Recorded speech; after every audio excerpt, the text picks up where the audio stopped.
Welcome to J7 TV news. Vijayawada Dharna Chowk లో YSRCP NTR జిల్లా ఆధ్వర్యంలో ఏపీ జెంజ్ వార్ రిలే నిరాహార దీక్షలు ఉధృతంగా కొనసాగుతున్నాయి. ఈ నిరసన కార్యక్రమంలో వైఎస్ఆర్సీపీ ముఖ్య నేతలు మల్లాది విష్ణు, వెల్లంపల్లి శ్రీనివాస్, దేవినేని అవినాష్ తో పాటు పార్టీ కార్పొరేటర్లు, నాయకులు మరియు కార్యకర్తలు పెద్ద ఎత్తున పాల్గొన్నారు.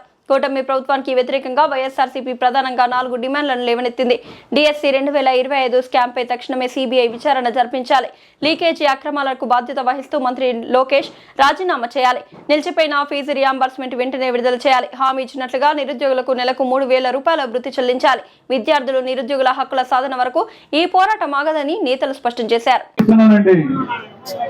జగన్మోహన్ రెడ్డి గారు సంయమనం పాటించండి అని చెప్పారు కాబట్టి ప్రతి ఒక్కళ్ళు కూడా ఇగో ఇవాళ ఇంత నిశ్శబ్దంగా మేము దీక్షలు చేస్తున్నాము, లేదా మెమోరాండాలు ఇస్తున్నాము, లేదా ప్రజల దృష్టికి తీసుకెళ్లే విధంగా మా యొక్క దీక్షలు ఉన్నాయి తప్పించి ఒక్కసారి జగన్మోహన్ రెడ్డి గారు అనుమానండి ఏమంటే మీ అందరు ఇక్కడ కూర్చుని ఉండేవాళ్ళ, మీరు ఎవరైనా ఇక్కడ కూర్చుని ఉండేవాళ్ళ, నిన్న జరిగిన దాడి వాళ్ళనే ఎతికి రోడ్డు మీద తంతానికి సిద్ధంగా ఉన్నారు లేదా?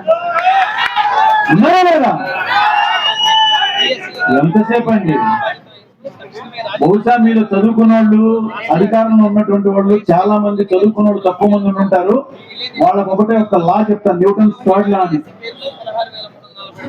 For every action there is an opposite and equal reaction. అది న్యూటన్స్ కనిపెట్టినటువంటి లా. కానీ జగన్మోహన్ రెడ్డి గారి army generation Jagan, for every action there will be opposite and double reaction అని నేను చాలా స్పష్టంగా తెలియజేస్తున్నాను. అది మాత్రం మీరు తట్టుకోలేరు.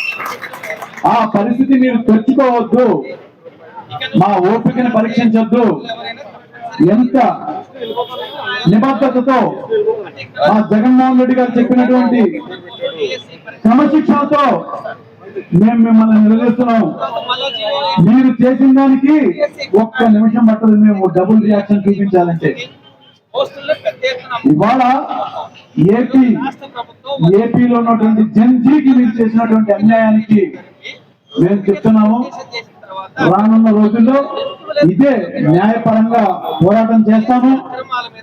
కేసులు వేసిన వాళ్ళకు కూడా మా యొక్క పార్టీ తరఫున లీగల్ సెల్ అండగా ఉన్నది. అది కాకుండా మేము అదే పద్ధతిలో రౌడీజం చేస్తాము అని చెప్పని మీరంటే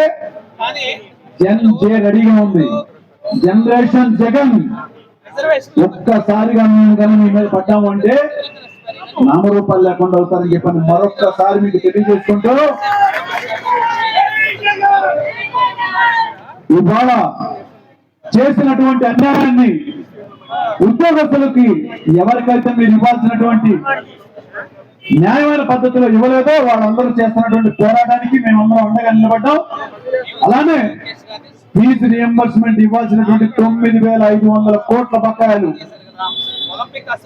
ఫీజు రియంబర్స్మెంటే కాకుండా వాళ్ళకి ఇవ్వాల్సినటువంటి సంవత్సరం వాళ్ళ ఎక్స్పెన్సెస్ కూడా అన్ని మీరు బకాయిలు పెట్టి కోట్ల రూపాయలు అప్పులు చేసుకుంటా మళ్ళా చంద్రబాబు నాయుడు గారు చెప్తున్నారండి, ఒక్క అబద్ధమా 2 అబద్ధాలా, 23 లక్షల ఉద్యోగాలు తీసుకొచ్చి ఇచ్చామని చెప్తున్నారే. ఎక్కడ చెప్పండి? ఒక ప్రాపర్ లిస్ట్ ఇవ్వండి, ఎవరికి ఇచ్చారో ఇవ్వండి.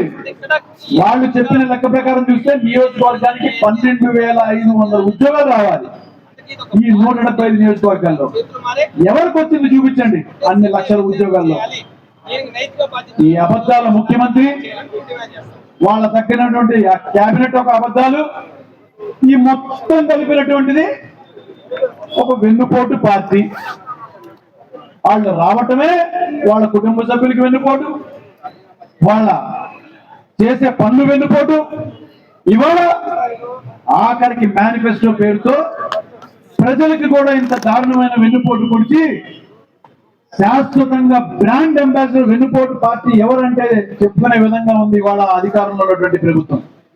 కాబట్టి మేము వాళ్ళకి ఒకటే చెప్తున్నాం, మీరు ఇదే పందాలో అడ్డగోలుగా ప్రవర్తిస్తే మేము దాన్ని చెప్పాల్సినటువంటి సమాధానం చెప్పగలం.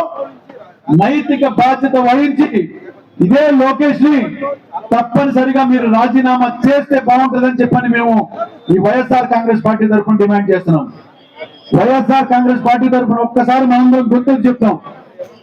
అవకతవకలు చేసిన డిఎస్సి సంబంధించిన లోకేష్ విద్యాశాఖ మంత్రి తక్షణమే రాజీనామా చేయాలి. లోకేష్ తక్షణమే రాజీనామా చేయాలి. లోకేష్ తక్షణమే రాజీనామా చేయాలి. లోకేష్ తక్షణమే రాజీనామా చేయాలి. అవకాశం ఇచ్చిన పెద్దలకు నమస్కారం. Thank you madam.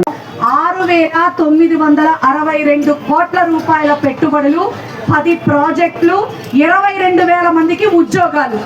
ఇది వాస్తవంతో కూడినటువంటి విషయం.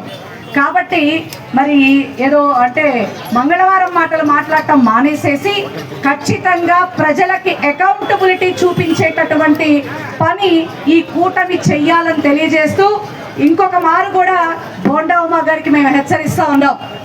ఖచ్చితంగా మీరు బ్రాహ్మణ సమాజానికి క్షమాపణ చెప్పి తీరాలి. అలాగే మా మాజీ శాసనసభ్యులు మల్లాది విష్ణు గారి మీద మీరు చేసినటువంటి అరాచక దాడికి ఖచ్చితంగా వైఎస్ఆర్ కాంగ్రెస్ పార్టీ మొత్తం కూడా మీకు మూల్యం చెల్లిస్తుందని మాత్రం నేను తెలియజేస్తూ నాకు ఇంత చక్కని అవకాశం ఇచ్చినటువంటి పెద్దలందరికీ ధన్యవాదాలు తెలియజేస్తా ఉన్నాను.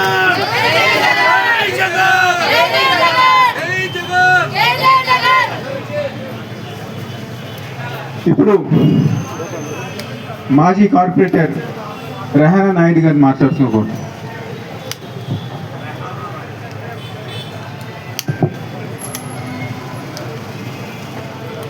అందరికీ నమస్కారం. మరి వైఎస్ఆర్సీపీ పార్టీ అధినేత అయినటువంటి జగన్మోహన్ రెడ్డి గారు ఇచ్చిన పిలుపు మీద ఈరోజు ఆఖరి రోజు రిలే నిరాహార దీక్షలో మరి పార్టిసిపేట్ చేయడానికి వచ్చిన పెద్దలందరికీ, అలాగే మరి ఎన్టీఆర్ జిల్లా అధ్యక్షులు దేవినేని అవినాష్ గారికి, మరి ఎక్స్ఎమ్మెల్యేలు విష్ణు గారికి, వెల్లంపల్లి గారికి, మరి అలాగే మేయర్ గారు, అలాగే మరి రూహుల్లా గారు, పుణ్యశీల గారు, అలాగే మరి డిప్యూటీ మేయర్స్ ప్రతి ఒక్కళ్ళకి కూడా మరి హృదయపూర్వకంగా నమస్కారాలు తెలియజేస్తూ మరి ఈరోజు ముఖ్యంగా డిఎస్సి 2025లో జరిగిన అవకతవకల గురించి మనం గత 3 రోజులుగా మరి ధర్నాలు చేస్తూ ఉన్నాము. జగన్మోహన్ రెడ్డి గారి హయాంలో 1,40,000కి పైగా ఉద్యోగాలు ఎటువంటి అవినీతి లేకుండా ట్రాన్స్పరెన్సీగా ఎలా అయితే ఇచ్చారో మనం చూసాము. ఈ కూటమి ప్రభుత్వం చూస్తే కేవలం ఒక 16,000 ఉద్యోగాలు ఇవ్వడానికి కింద మీద పడిపోతున్నారు. వాళ్ళు రోడ్డు మీదకి వచ్చేసారు. ఈరోజు ఎక్కడ ఆంధ్రప్రదేశ్లో ఎక్కడ చూసినా సరే డిఎస్సి గురించే డిస్కషన్. 16,000 ఉద్యోగాలు కూడా సరిగ్గా ఇవ్వలేని కూటమి ప్రభుత్వం మనకు అవసరమా అని ఈరోజు ఎక్కడ చూసినా అదే డిస్కషన్స్ జరుగుతూ ఉన్నాయి. ఒకప్పుడు జగన్మోహన్ రెడ్డి గారి హయాంలో అంత మంచిగా జరుగుతున్నప్పుడు ప్రశ్నించడం కోసమే నేను పార్టీ పెట్టాను అని మన డిప్యూటీ సీఎం పవన్ కళ్యాణ్ గారు మరి ఈరోజు ఇంత అవినీతి జరుగుతున్న 2 సంవత్సరాల నుంచి నోరిప్పట్లేదు. అలాగే మరి ప్రశ్నిస్తాను దాని గురించే పార్టీ పెట్టాను అన్న మనిషి ఈరోజు అడ్రస్ లేకుండా పోవడం నిజంగా ఆంధ్రప్రదేశ్ ప్రజలందరూ కూడా చూస్తూ ఉన్నారు. మరి అలాగే ఆ రోజు జగన్మోహన్ రెడ్డి గారి హయాంలో మద్యపాన నిషేధంలో భాగంగా మద్యం రేటు పెంచినందుకు మద్యపాన ప్రియుల పొట్టలు కొట్టిన జగన్ అని ప్రశ్నించే ఆయన ఈరోజు మరి ఇంతమంది 1000 మంది జీవితాలు నాశనం చేశావు ఎందుకు లోకేష్ అని ఈరోజు ఎందుకు పవన్ కళ్యాణ్ గారు అడగలేకపోతున్నారు అనేది అర్థం కాని విషయం. అంటే ఆయనకు ఒక డిప్యూటీ సీఎం పదవి, అలాగే మరి ఆయన వాళ్ళ అన్నకి ఎమ్మెల్సీ పదవి ఇస్తే సరిపోయింది, ఇంకా నాకు ఆంధ్రప్రదేశ్తో ఎటువంటి సంబంధం లేదని అనుకుంటున్నారని ఈరోజు జనాలందరూ కూడా అర్థం చేసుకున్నారు. అలాగే జగన్మోహన్ రెడ్డి గారి హయాంలో స్కూళ్లను బాగు చేసి, హాస్పిటల్స్ని బాగు చేసి, అలాగే పేద ప్రజలందరికీ కూడా ఉన్నత కుటుంబాలుగా ఎదిగే అవకాశం ఇచ్చిన జగన్మోహన్ రెడ్డి గారి పాలన జరుగుతున్నప్పుడు కొన్ని మీడియా సంస్థలు, అలాగే మరి ఈ 40 ఏళ్ల ఇండస్ట్రీ ఆయన ఆంధ్రప్రదేశ్ శ్రీలంక చేసేసారు, అప్పులు పాలు చేశారు అని నోటితో విరోచనాలు చేసుకున్నారు. అవునా కాదా? మరి ఈ రోజు కనీసం చిన్న పిల్లలకి ఇవ్వాల్సిన విద్యా కిట్లు కూడా ఎగ్గొట్టి ఏ ఒక్క పథకం కూడా అమలు చేయకుండా స్టేజ్ల మీద సూపర్ 6 అమలు చేసేసామని చెప్తున్న చంద్రబాబు గారిని విజనరీ అనుకోవాలా అని రోజు మేము ఇక్కడి నుంచి అడుగుతా ఉన్నాము. కాబట్టి డెఫినెట్ గా మిమ్మల్ని గద్దె దింపే రోజు దగ్గరలోనే ఉంది. డెఫినెట్ గా జగన్మోహన్ రెడ్డి గారిని మళ్ళీ ముఖ్యమంత్రిగా చేసుకుంటామని చెప్పి ఈ వేదిక సాక్షిగా ప్రమాణం చేస్తున్నాము. Thank you.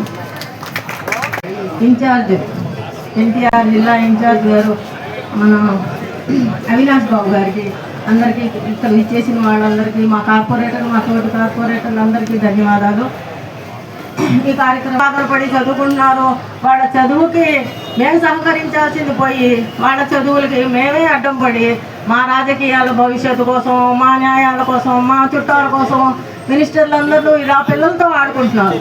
ఇలా పిల్లలు ఎంత కష్టపడి చదివి పిల్లలు ఉద్యోగం పరీక్షల కాడికి వెళ్ళేటప్పుడు వాళ్ళ పేపర్స్ లీక్ చేస్తున్నారు, వాళ్ళకి చాలా ఇబ్బంది పెడుతున్నారు, వాళ్ళు ఆత్మహత్యలు చేసుకుంటున్నారు. మేము పెద్దలుగా ఉండి వాళ్ళ పిల్లలకు సహకరించాల్సింది పోయి పిల్లల భవిష్యత్తు నాశనం చేస్తున్నారు. ఈ రోజు పిల్లలు చాలా ఆశలతో చాలా దీక్ష ముఖ్య ఉద్దేశం ఏదైతే చిన్నప్పటి నుంచి కష్టపడి చదివి డిగ్రీ చదివి తర్వాత డిఎస్సి రాసి వాళ్ళు ఏదైతే బిఈడి చదువుకొని డిఎస్సి రాసి ఏదైతే మంచి మార్కు